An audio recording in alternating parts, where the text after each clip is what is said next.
நாங்கள் இணைந்திருப்பது சங்கமம் வானொலியின் காலை நேர விடுதலையின் வெளிச்ச நேரம். விடுதலையின் வெளிச்ச நேரத்திலே இந்த வேளையில் எங்களுடன் இந்த ஊழியர் பாஸ்டர் போல் லூயிஸ் கரன் அவர்கள் இணைந்திருக்கிறார். பெண்ணியல் சபை சார்பாக கர்நாடகா, இந்தியாவிலிருந்து. அவர்களுக்கு மாலை வணக்கங்கள், இரவு வணக்கங்களை கூறி வாழ்த்தி வரவேற்போம். இன்றைய நாளிலும் எடுத்து வரப்போகிற தேவ செய்திக்காக பரிசுத்த ஆவியானவர் தாமே தேவ செய்தி கூடாக வழி நடத்துவாராக. வேளையிலும் அவரிடம் ஒப்படைக்க இருக்கிறோம். அவரையும் வரவேற்றுக் கொண்டு பரிசுத்த ஆவியானவர் கூடாக எடுத்து வரப்போகிற தேவ செய்திக்காக நன்றி செலுத்திக் கொண்டு அவரிடம் ஒப்படைப்போம். Praise the lord pastor. Praise the lord brother. Amen. உங்களிடம் ஒப்படைக்கிறோம். பரிசுத்த ஆவியானவர் தாமே வார்த்தைகளுக்கு கூடாக வழி நடத்துவாராக. கேட்கின்ற ஒவ்வொருவரும் விடுதலை பெற்றுக் கொள்ளத்தக்கதாக கர்த்தர் உதவி செய்வாராக. உங்களோட கரத்திலே ஒப்புவிக்கிறோம். வழி நடத்துங்க பாஸ்டர். God bless. ஆமென். ஆமென். Thank you brother. God bless you.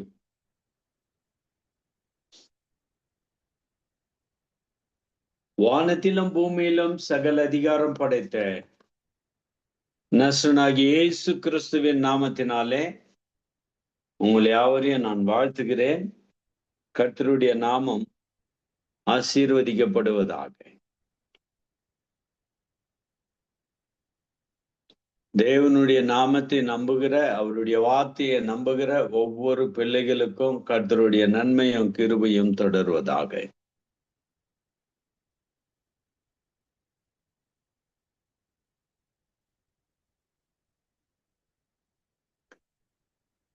ஒரு தேவனுடைய ஆலயத்தை கட்டி எழுப்புவதற்காக நெகேமியா எவ்விதமாக கையாண்டார் என்பதை குறித்து நாம் பார்க்க போகிறோம்.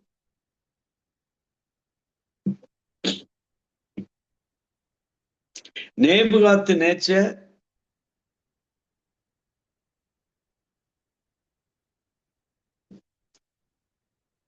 எருசலேமை நோக்கி படையெடுத்து வந்த காலகட்டத்தில் தேவனுடைய ஆலயத்தை எரித்து, மதில்களை எரித்து அவன் மிகப்பெரிய சேதத்தை உருவாக்கி முடவர்கள்,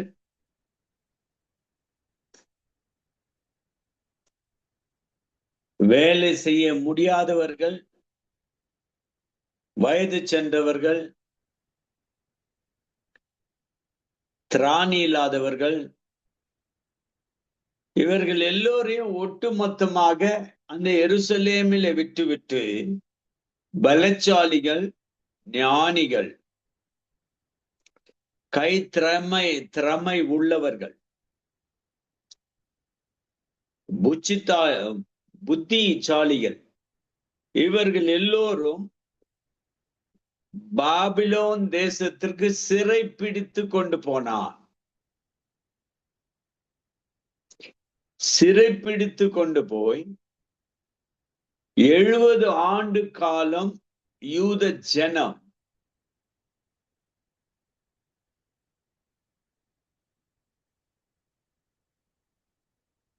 அங்கே சிறையிலே இருந்ததை நாம் பார்க்கிறோம். 70 ஆண்டு காலம் முடிந்த பிறகு அவர்களை விடுவிக்கிறார்கள்.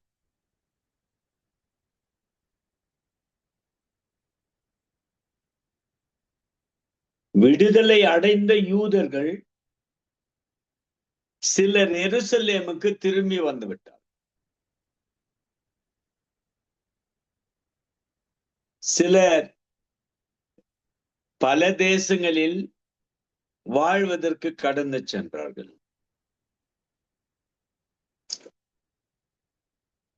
அப்படி வந்த ஒருவனிடத்தில் நெகேமியா விசாரிக்கிறார்.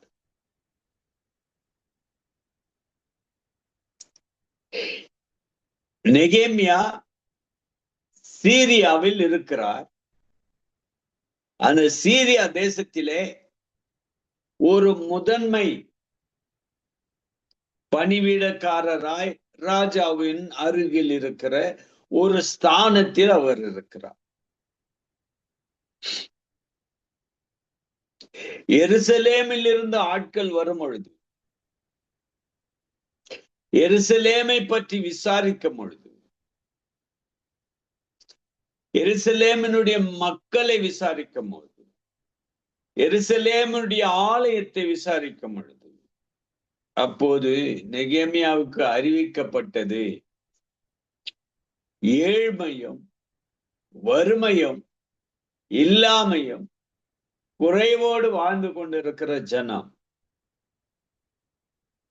வறுமை என்று சொல்லும் போது பசியம் பட்டினியமாக வாழ்ந்து கொண்டிருக்கிற யூத ஜனம் இன் எருசலேம். இந்த செய்தியை நெகேமியா காதிற்கு வந்து எட்டினது. அப்போ தேவனுடைய ஆலயம் சுட்டெரிக்கப்பட்ட மதில்களும் தேவனை தொழுது கொள்வதற்கு ஆராதிப்பதற்கு இந்த பிரச்சனை இருக்கிறது என்று அறிவிக்கும் பொழுதுதான் நன்றாக புரிந்து கொள்ள வேண்டும். ஒரு உயர்ந்த ஸ்தானத்தில் ராஜாவினிடத்தில் தினந்தோறும் பேசக்கூடிய, தினந்தோறும் ராஜாவுக்கு பணிவிடை செய்கிற, தினந்தோறும் ராஜாவின் அருகாமையில் இருக்கக்கூடிய ஒரு மிகப்பெரிய வாய்ப்பை பெற்றிருந்தவர் தான் நெகேமியா. இந்த பிரச்சனைகள், எருசலேமினுடைய ஆலயத்தினுடைய பிரச்சனைகளும் ஜனத்தினுடைய பிரச்சனைகளும் கேட்ட பிறகு,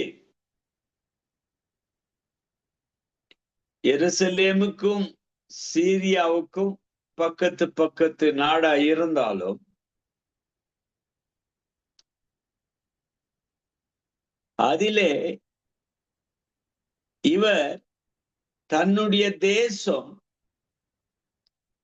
தேவனுடைய ஆலயம், தேவனுடைய பிள்ளைகள், என் ஜனத்தார், என் இனத்தார் இவ்வளவு வறுமையிலிருந்து ஆலயத்தினுடைய மதில்கள் எரிக்கப்பட்டதே என்று அவன் வேதனையோடு அவன் செய்கின்ற காரியத்தை இங்கு பார்க்கிறோம்.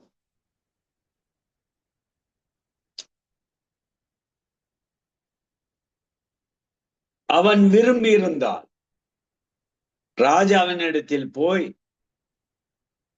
இந்த எல்லா காரியத்தையும் சொல்லி, எனக்கு உதவி வேண்டும், நான் போய் இந்த மதில்களையும் ஆலயத்தையும் சீர்படுத்தவும், செம்மைப்படுத்தவும், புதுப்பிக்கவும், அதை கட்டி எழுப்பவும் எனக்கு உம்முடைய உதவிகள் தேவை என்று போய் கேட்டிருக்கலாம். தினந்தோறும் ராஜாவினுடைய அருகாமையில் இருக்கிறவன், அவனுடைய விசுவாசத்தினுடைய ஆழம், இது கர்த்தருடைய வீடு, கர்த்தருடைய ஜனம், ஆகவே நான் கர்த்தரிடத்தில் போவேன். ராஜாவை காட்டிலும் ஒரு பெரிய ராஜா இருக்கிறார், அவர் கர்த்தாதி கர்த்தர், ராஜாதி ராஜா, தேவாதி தேவன் என்று அவன் விசுவாசித்தபடினாலே ராஜாவின் இடத்தில் போய் தன்னுடைய குறைகளை சொல்லி அவன் ராஜாவின் இடத்தில் உதவி கேட்கவில்லை. இதுதான், இதிலிருந்து என்ன சங்கீதக்காரன் சொல்லுவதையும் புரிந்து கொள்ளுகிறோம் என்றால், மனுஷனை நம்புவதை காட்டிலும் கர்த்தர் பேரில் பற்றுதலாய் இருப்பதே நலம் என்று வேதம் சொல்லுகிறது. மனுஷன் கைவிடலாம், மனுஷன் ஏமாற்றலாம், மனுஷன் மறுக்கலாம், உதவி செய்வதற்கு மறுக்கலாம், கொடுப்பதற்கு மறுக்கலாம், இல்லை என்று சொல்லலாம். ஆகவே மனுஷனை நம்புவதை காட்டிலும் கர்த்தரை நம்ப வேண்டும் என்ற ஒரு மிகப்பெரியதான விசுவாசத்தை கட்டி எழுப்பினார் நெகேமியா. அப்ப அவர் என்ன செய்தார் என்றால், வேதத்தில் இருந்து ஒரு வசனத்தை வாசிக்கிறேன். உமது அடியானாகிய இஸ்ரவேல் புத்திரருக்காக இன்று இரவும் பகலும் உமக்கு முன்பாக மன்றாடி இஸ்ரவேல் புத்திரராகிய நாங்கள் உமக்கு விரோதமாக செய்த பாவங்களை அறிக்கையிடுகின்ற அடியேனுடைய ஜெபத்தை கேட்கின்றதற்கும் உம்முடைய செவி கவனிக்கின்றதற்கும் உம்முடைய கண்கள் திறந்திருப்பதாக நானும் என் தகப்பன் வீட்டாரும் பாவம் செய்தோம். நெகேமியாவுக்கு நன்றாக தெரியும்,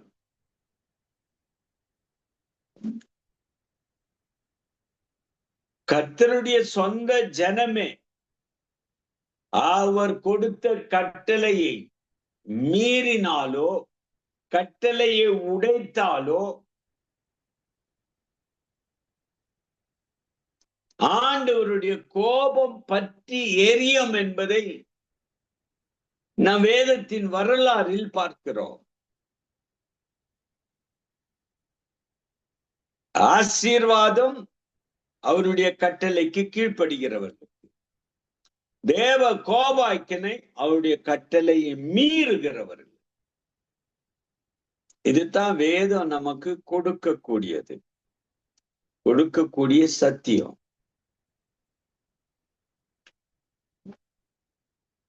கர்த்தரிடத்திலிருந்து அவருடைய ஆலயத்தை புதுப்பிக்கப்பட்டு மதில்களை கட்டி எழுப்ப வேண்டும் என்றால் கர்த்தருடைய உதவி இல்லாமல் ஒன்று செய்ய முடியாது. ஆண்டவர் இவ்வளவு நேரத்திற்கு முன்பதாக நான் சொன்னது, பாபிலோன் தேசத்தை ஆண்ட நேபுகாத்நேச்சர் எருசலேம் படையை அனுப்பி அவர்களை துன்புறுத்தவும் அவர்களை சிறைப்பிடிக்கவும் யூத ஜனத்தை அவர்களுடைய பொருள்கள் அவர் வழிபடுகின்ற ஆலயம் எல்லாவற்றையும் எரித்து சிறைப்பிடித்து போனான் என்பதை வேதத்தின் மூலமாய் பார்க்கும் பொழுது இந்த இடத்தில் ஆண்டவர் அவர்களை ஏன் விட்டு கொடுத்தார்? எதற்காக? அவருடைய சொந்த ஆலயமே எரிக்கப்பட்டது. எதற்காக? சொந்த ஜனமே அவ்வளவு வறுமையிலும் பெரிய இழப்புகளும்,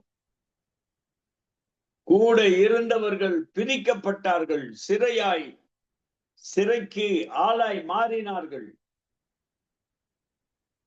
வறுமையில் உள்ளவர்கள், இல்லாதவர்கள், குறைவு உள்ளவர்கள், திராணி இல்லாதவர்கள் எல்லோரும் எருசலேமில் விடப்பட்டார்கள்.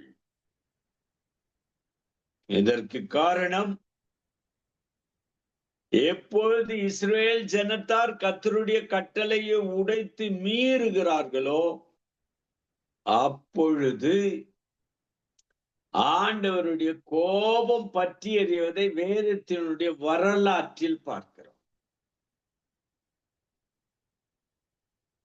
கர்த்தருடைய பசுத்த நாமத்திற்கு ஸ்தோத்திரம். ஆகவே தான் பாவத்தை வைத்துக்கொண்டு என்னத்தான் உபாசத்தை எடுத்தாலும், என்னத்தான் ஜபத்தை பண்ணினாலும், என்னத்தான் மணிக்கணக்காய் ஜபத்தை பண்ணினாலும் ஆண்டவர் கேட்க மாட்டார் என்ற சத்தியத்தை நன்றாய் அறிந்து கொண்ட தேவனுடைய தாசன் நெகேமியா, இது முழங்காலில் தான் ஆகும், இது ஜெபத்தினால் தான் ஆகும், இது விசுவாசத்தில் தான் கட்டி எழுப்ப முடியும், இது நம்முடைய கரை நீங்கினால் ஒழிய கர்த்தர் அற்புதத்தை செய்ய மாட்டார். எனக்கு அருமையானவளே, இந்த நெகேமியா எடுத்த தீர்மானத்தை நன்றாக புரிந்து கொள்ளுவீர்கள் என்று நான் நினைக்கிறேன்.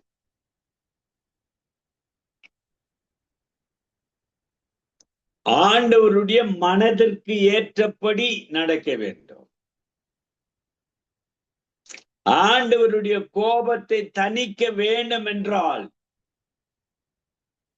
செய்த குற்றத்திற்காக மனஸ்தாபப்படுவது மாத்திரமல்ல, அறிக்கையிட்டு மன்னிப்பு வேண்டுகிற ஒரு மனிதனாய் நானும் என் தகப்பன் வீட்டாரும் பாவம் செய்தோம்.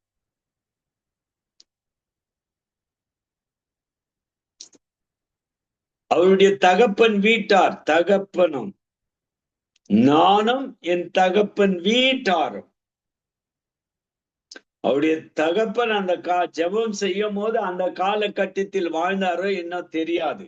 ஆனால் தகப்பன் வீட்டார் என்று சொல்லும் போது இஸ்ரேல் குடும்பம் எங்கெங்கு எருசலேமில் வாழ்ந்தார்களோ, எங்கெங்கு அந்நிய தேசத்தில் வாழ்ந்தார்களோ, அவர்களுக்கு ஒட்டு மொத்தமாக திறப்பின் வாசலில் நின்று போராடி பாவத்திற்காக அறிக்கை இடுகிற ஒரு தேவனுடைய தாசனை நாம் பார்க்கிறோம்.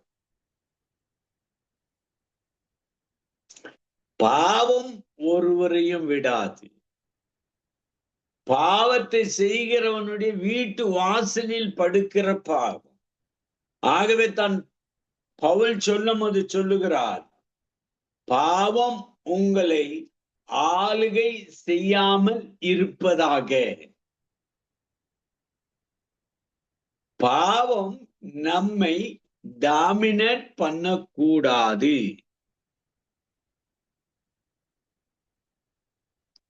பாவம் நம்மை ஆளுகை செய்யக்கூடாது. இந்த புதிய ஏற்பாட்டில் இயேசு கிறிஸ்துவின் மூலமாக அறிக்கையிடும் போது நம்முடைய பாவம் நம் சரீரத்தை விட்டு நீக்கப்படுகிறது, வெளியேற்றப்படுகிறது. அதற்கும் என்னுடைய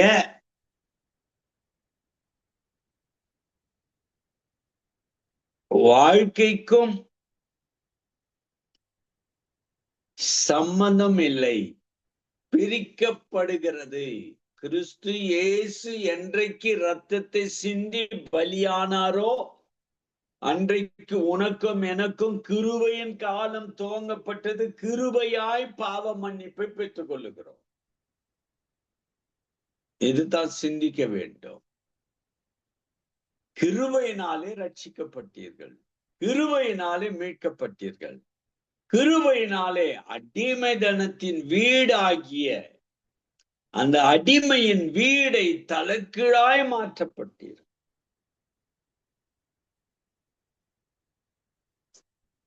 நானும் என் தகப்பன் வீட்டாரும் பாவம் செய்தோம்.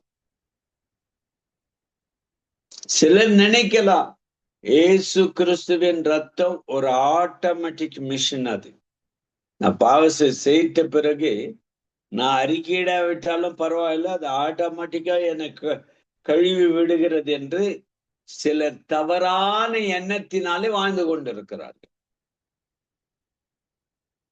அதற்கு வேதம் முற்றிலுமாக எகென்ஸ்ட் பண்ணுகிறது, எதிர்த்து நிற்கிறது. ஒரு மனிதன் பாவ மன்னிப்பை பெற வேண்டும் என்றால் மனஸ்தாபப்பட்டு அதற்காக அறிக்கையிடுகிற ஒரு மனிதனாய் இருக்க வேண்டும். கர்த்தருடைய பசுத்த நாமத்திற்கு ஸ்தோத்திரம் உண்டாவதாக. நானும் என் தகப்பன் வீட்டாரும் பாவம் செய்தோம். அவன் இஸ்ரவேல் ஜனத்திற்காக போராடி ஜெபிக்கிற ஜெபம் இது. இந்த உலகத்துல பார்க்கும் போது வேதம் என்ன சொல்லுகிறது என்றால், நீங்களே தேவனுடைய ஆலயமாய் இருக்கிறீர்கள். அப்போ தேவனுடைய ஆலயமாய் இருக்கிற நம்முடைய ஆலயத்தில் அவர் வாசம் பண்ணுகிறார். அவர் வாசம் பண்ணுகிற கர்த்தராய் இருக்கிறார். கர்த்தருடைய பசுத்த நாமத்திற்கு ஸ்தோத்திரம் உண்டாவதாக. அற்புதத்தை செய்கிற அற்புதத்தின் மூர்த்தி அவர் மனுக்குலத்திற்காக ஜீவனை கொடுத்து அவருடைய கிருபையினாலே அவர் சிந்தின வெளியேறப்பெற்ற இரத்தத்தினாலே பாவத்தை அறிக்கையிட்டு அவரை ஏற்றுக்கொள்ளுகிறவன் அவருடைய நாமத்தின் மீது விசுவாசத்தை கட்டி எழுப்புகிறவன் அவனுக்கு அவனுடைய வாழ்க்கையை கட்டி எழுப்புகிற கர்த்தர் அவர். ஆகவே இந்த பாவம் நம்மை விட்டு நீக்கப்படுவதற்கு கிறிஸ்து காரண கர்த்தர். அவரை அல்லாமல் பாவம் நம்மை விட்டு அகலுவதில்லை, மன்னிப்பதில்லை. இந்த உலகத்தில் இருக்கிற இந்த காலகட்டத்துல பார்க்கும் போது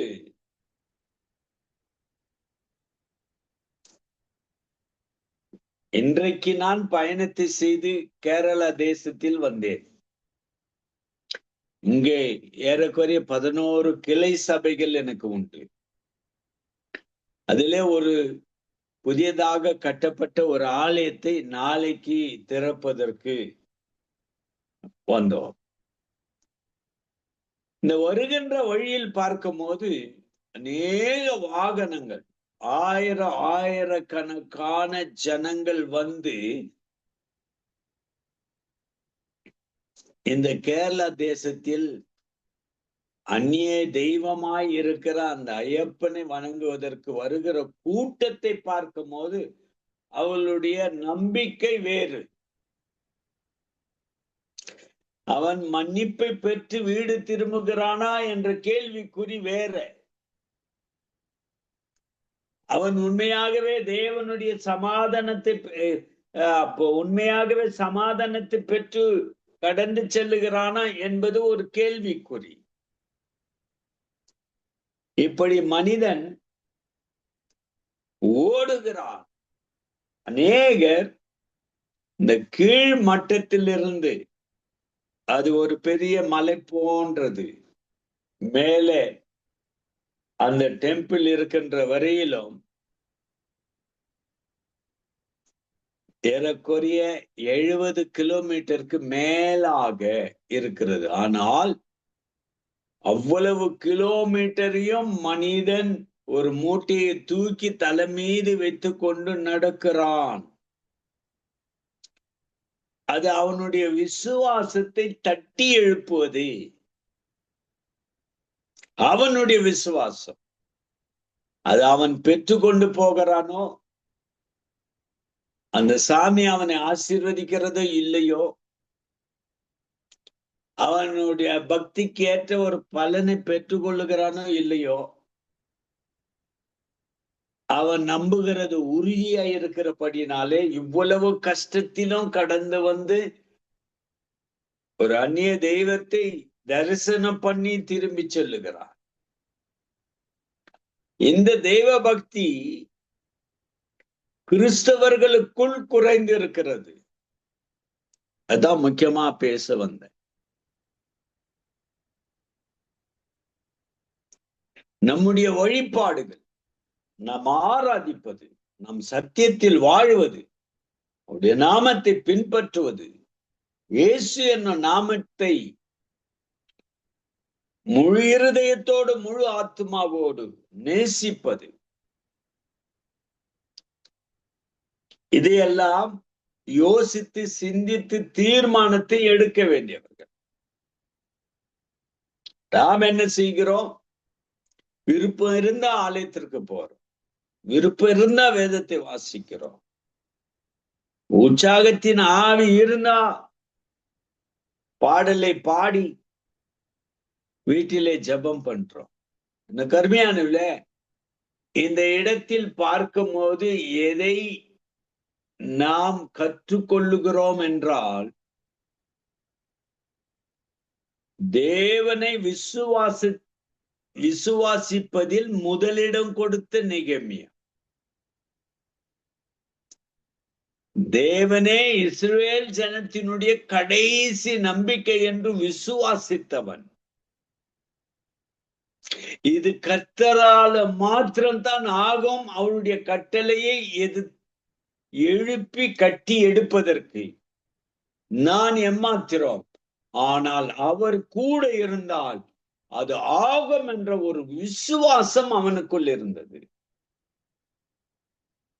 அருமையானவர்களே, நீங்களே தேவனுடைய ஆலயம் என்று பசுத்தா பவுல் சொல்லும் பொழுது அதை சற்று சிந்தித்து பார்க்க வேண்டும். நீங்களே தேவனுடைய ஆலயம். ஆமா, ஒவ்வொரு மனிதனுடைய வாழ்க்கையில் இயேசுவை ஏற்றுக்கொள்ளுகிற ஒவ்வொருடைய வாழ்க்கையிலும் அவர் வாசம் பண்ணுகிற கர்த்தராயிருக்கிறார். அவர் வாசம் பண்ணினால் அவரே நம்முடைய சரீரத்தின் கர்த்தர், அவரே நம்முடைய சரீரத்தை ஆளுகிறவர், அவரே நம்முடைய சரீரத்தை குணமாக்குகிறவர், அவரே நம்முடைய இதயமாகிய இந்த ஆலயத்தை மீட்பதற்கு ஜீவனையும் இரத்தத்தையும் கொடுத்தவர். அவரை தவிர வேற ரட்சிப்பு இல்லை இந்த பூலோகத்துல. வானத்தின் கீழே பூமியின் மேலே மனுஷருக்குள்ளே இயேசுவின் நாமமே அல்லாமல் வேறொரு நாமம் கட்டளையிடவில்லை. என்ன கருமையானவில்லை, ரட்சிக்கப்படுவதற்கு யார் இயேசுவின் நாமத்தை நோக்கி கூப்பிடுகிறார்களோ, இயேசுவின் நாமத்தின் மீது விசுவாசத்தை வைக்கிறார்களோ, அவர்களை ரட்சிக்கிற கர்த்தர் அவர். ஆகவே கொடுக்கப்பட்டிருக்கிற இந்த கிருபையான நாட்களில் நல்ல போராட்டத்தை போராடினேன், ஓட்டத்தை முடித்தேன் என்று பவுல் சொல்லுகிறபடி நல்ல போராட்டத்தை போராடி விசுவாசத்தை காத்து கொள்ளுகிற பிள்ளைகளாயிருக்கும் போது தேவன் நம்மை ஆசீர்வதிப்பார். கர்த்தருடைய பசுத்த நாமத்திற்கு ஸ்தோத்திரம் உண்டாவதாக.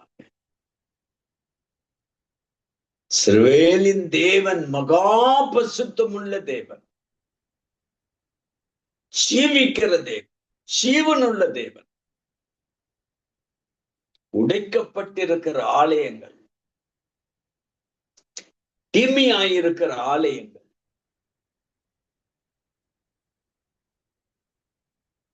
சமாதானம் இல்லாமல் இருக்கிற ஆலயங்கள்,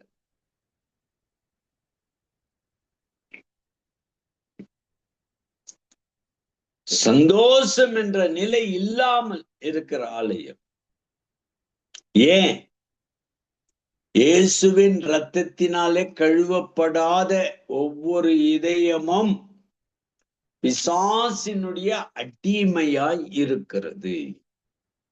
அந்த அடிமையாய் இருக்கிற பிசாசினுடைய வல்லமைகளை அழிக்கத்தான் இயேசு கிறிஸ்து இந்த உலகத்தில் வந்தார்.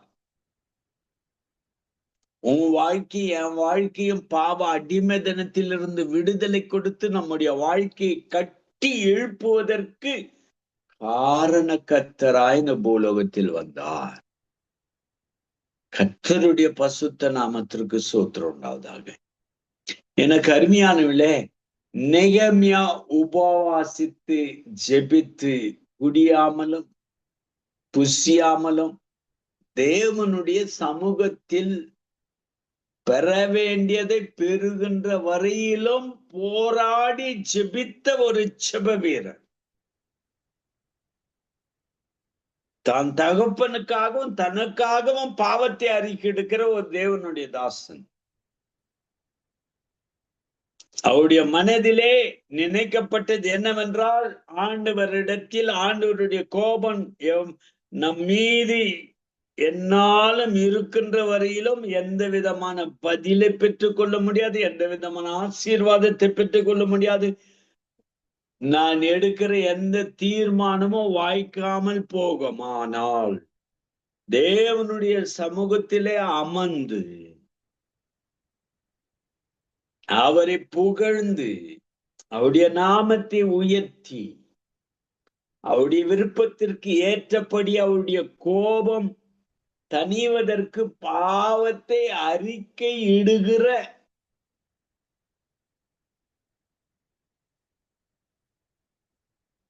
ஒரு தேவனுடைய தாசன், அவனுடைய செய்தி நமக்கு முன்பாக நிற்கிறது. ஒரு ஆத்துமா ரட்சிக்கப்பட ஜீவனை கொடுத்தார். அந்த ஆத்துமாவை கிறிஸ்துவுக்குள் வழி நடத்துகிற கிருபை உனக்கு எனக்கும் கொடுத்திருக்கிறார். இந்த தருணத்தை நாம் விட்டுவிடக்கூடாது. அவருக்காக, அவருடைய சத்தியத்திற்காக, அவருடைய ஊழியத்திற்காக, அவருடைய ராஜ்யத்திற்காக வாழுகிற பிள்ளையாய் இருக்கும் போது நம்மை ஆசீர்வதிக்கிற கர்த்தர் அவர். நம்மை தாங்கக்கூடிய கருணை உள்ள கர்த்தர் அவர். ஜெபம் பண்ணினான், போராடினான், செய்ய வேண்டிய வேலையை ராஜாவுக்கு செய்து கொண்டே இருந்தான். உபவாசத்தின் மூலமாகவும் ஜெபத்தின் மூலமாகவும் கர்த்தரோடு தொடர்பு கொண்டு போராடி ஜெபிக்கக்கூடிய ஒரு ஜெப வீரனாய் தளர்ந்து போகாதபடி ஊக்கத்தோடு ஜெபித்தபடினாலே ஒரு நாள் ராஜா ஏன் துக்கமா இருக்கிறாய் என்று விசாரிக்கிற ஒரு நிலைக்கு வந்தான். அப்போ ராஜாவினுடைய இந்த ஜெபம், இந்த உபவாசம், இந்த அறிக்கை எழுதல் எவ்வளவு பெரிய ஆசீர்வாதத்தை கொண்டு வந்தது என்றால், ராஜாவினிடத்தில் இவன் சொல்லாதவன், ஆனா ராஜாவினுடைய வாயினாலே இவனுடைய பிரச்சனை பற்றி கேட்பதற்கு ஒரு தருணம் உருவாக்கப்பட்டது. ஏன் துக்கமா இருக்கிற விஷயத்தெல்லாம் சொல்லுகிறார்.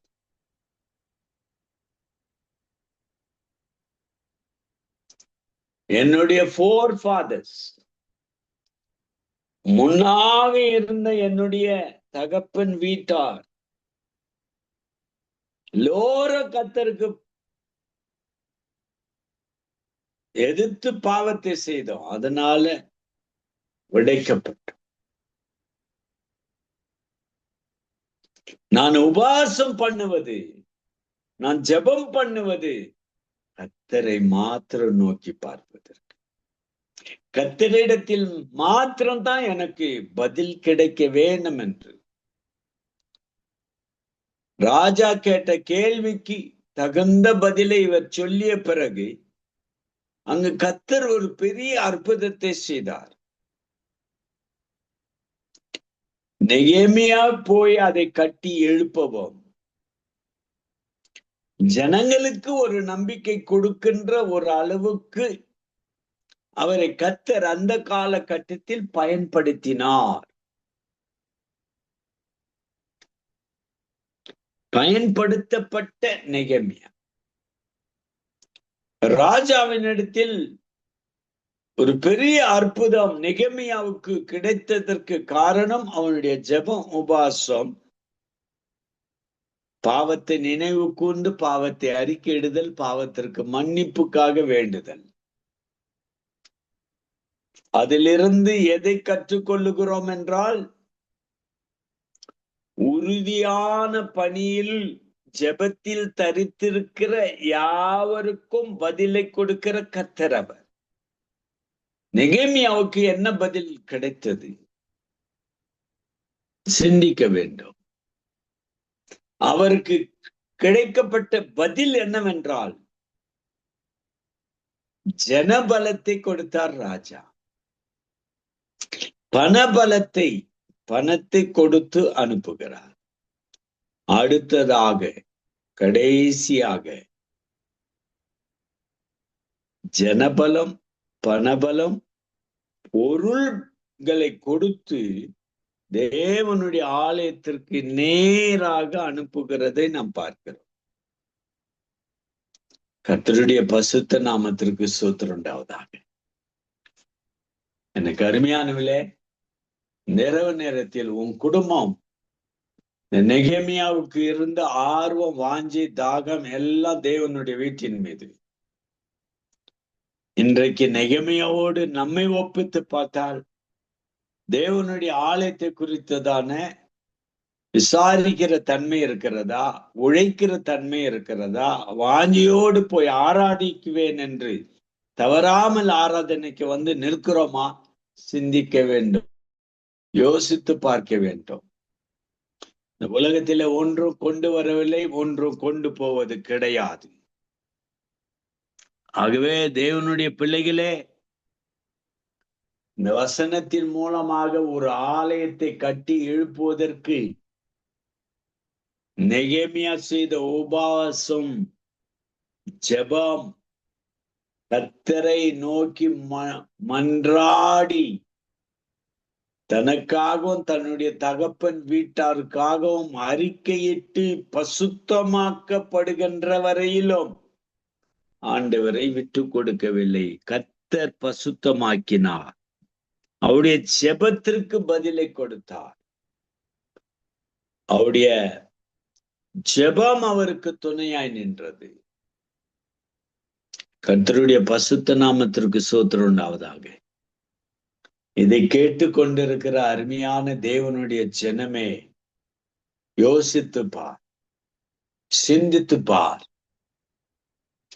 கர்த்தர் உன்னை அளவில்லாதபடி ஆசீர்வதிக்க வேண்டும் என்றால் நீ தேவனுடைய வீட்டிற்கு உழைக்கிற ஒரு பிள்ளையாயிருக்க வேண்டும். தேவனுடைய வீட்டிற்கு ஒரு நன்மை செய்கிற பிள்ளையாயிருக்க வேண்டும். தேவனுடைய வீட்டில் எந்த கலகமும் வராதபடி காத்து கொள்ளுகிற பிள்ளையா இருக்க வேண்டும்.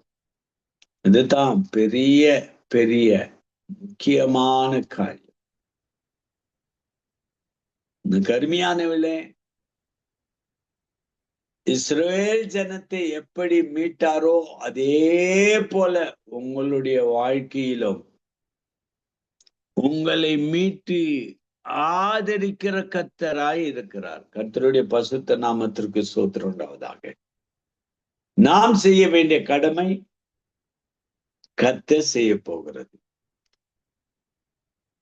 அந்த காலகட்டத்தில் இருந்த அந்த பிரச்சனைகள், ஆனா இந்த காலகட்டத்தில் வேற பிரச்சனைகளை சுமந்து கொண்டு வருகிறோம். வேற பிரச்சனைகள் நம்மை தாக்கி கொண்டிருக்கிறது. வேற சோதனைகள் நமக்கு வருத்தத்தையும் வேதனையும் கொடுக்கிறது. ஒன்று மாத்திரம் தளர்ந்து போகக்கூடாது. தேவனுடைய பிள்ளைகள், என்னத்தான் பிரச்சனைகள், என்னத்தான் சோதனைகள் வந்தாலும் உன்னோடு கூட இருக்கிறவர் பெரியவர். அந்த பெரியவர் உன்னுடைய வாழ்க்கையினுடைய தரத்தை கையில் எடுப்பாரானால் உன்னுடைய வாழ்க்கையின் தரம் உயர்த்தப்படும், மகிமைப்படும். கர்த்தருடைய பசுத்த நாமத்திற்கு ஸ்தோத்திரம் உண்டாவதாக. இவ்வளவு நேரம் இந்த அருமையான செய்தியை கேட்டுக்கொண்டிருக்கிற தேவனுடைய பிள்ளைகளே, கர்த்தராகிய தேவன் நமக்காக பாடுபட்டார். நம்முடைய வாழ்க்கையை சீர்படுத்தவும் செம்மைப்படுத்தவும் இயேசு கிறிஸ்து இந்த உலகத்தில் வந்தார் என்பது உண்மை. ஆகவே சுகத்தோடு வாழ்வதற்கு கர்த்தருடைய உதவி முதலாவது தேடுவோம். இரண்டாவதாக எடுக்கிற விசுவாசம், உண்கின்ற ஆகாரம், இவை எல்லாவற்றையும் கர்த்தர் ஆசீர்வதித்து காக்க வேண்டும் என்று இதற்காக ஜெபிக்கிற பிள்ளைகள், ஜெபத்தில் தரித்திருக்கிற பிள்ளைகளை தன்னை ஆயிரக்கணக்கான ஜனங்கள் மத்தியிலே உம்முடைய சத்தியம் நிறைவாய் அருளப்படுவதற்கு கிருபை கொடுக்கிறார். இந்த வசனத்தை கேட்கிற ஒவ்வொரு பிள்ளைகளையும் மனம் திறந்து பாவத்திற்கு அடிமையாகாதபடி இயேசுவே இவளுடைய வீட்டின் தலைவராய் வல்லவராய் இருந்து நீரே காப்பாற்ற வேண்டும் என்று ஜெபிக்கிறேன். ஒவ்வொருவரையும் ஆசீர்வதியும் இயேசுவின் நாமத்தினாலே கேட்கிறேன் நல்ல பிதாவே, ஆமென். நம்முடைய கர்த்தராகிய இயேசு கிறிஸ்துனுடைய கிருபையும் பிதாவாகிய தேவனுடைய அன்பும் பசுத்த ஆவியினுடைய ஐக்கியமும் நாம் அனைவரோடும் கூட இருப்பதாக.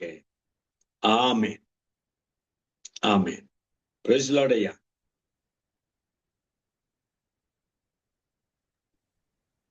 ஆமீன், ஆமீன். அருமையான வார்த்தைகளுக்கூடாக வழி நடத்தினீர்கள். கர்த்தருடைய நாமம் இல்லாமல் ரட்சிப்பு இல்லை, நித்திய ஜீவன் இல்லை, பரலோகம் இல்லை. கர்த்தருக்கு நன்றி செலுத்துவோம். வார்த்தைகளுக்கூடாக வழி நடத்தினீர்கள். நெகேமியாவை போல தன்னுடைய நாட்டுக்காக, தன்னுடைய மக்களுக்காக, தன்னுடைய ஆண்டவருக்காக வழி நடத்த கர்த்தர் உதவி செய்தார். கர்த்தருக்கு நன்றி செலுத்துகிறோம். நாங்கள் திரும்பமாக அடுத்த வாரத்தில் சந்திப்போம் திங்கட்கிழமை. அதுவரையும் தேவசமாத்த கூறுகிறோம், வாழ்த்துகிறோம், ஆசீர்வதிக்கிறோம். கதிரை கரத்திலே உங்கள் பிரயாணங்களை ஒன்றையும் ஒப்புவிக்கிறோம். கேரளா தேசத்தில் தங்கியிருக்கின்ற பொழுதும் கத்தர் தாமே வழி நடத்துவாராக. Pastor, God bless you. ஆமேன். ஆமென். God bless you brother. Thank you.